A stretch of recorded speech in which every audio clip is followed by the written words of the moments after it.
Assalamu alaikum wa rahmatullahi ta'ala barakatuh. A yau ma mun kawo muku sabon fim ɗin daga kamfanin Sultani. A kowace rana muka kawo muku fina-finai fiye da guda ɗaya ko guda biyu ɗin. To wannan fim ina so yau ne farkon zuwan ka fara mana subscribe sannan kuma ka yi mana ƙararrawa domin samun sababbin fina-finai daga zarar mun ɗora.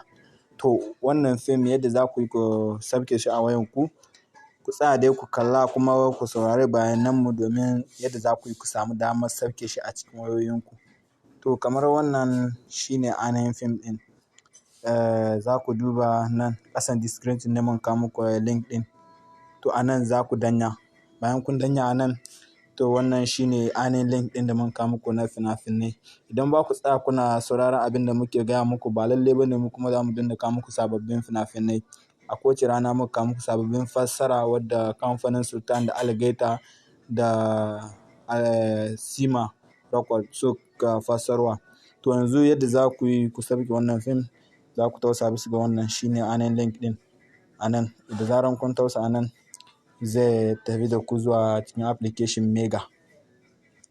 To wala, wannan shine application Mega. To a nan ne za ku samu damar saukewa da kalla. To wannan wurin downloading ne. Daga nan downloading, shi kuma nan wurin kalla ne. Zarar kun tausa nan zai wurin buɗewa ne, shi kuma nan wurin downloading.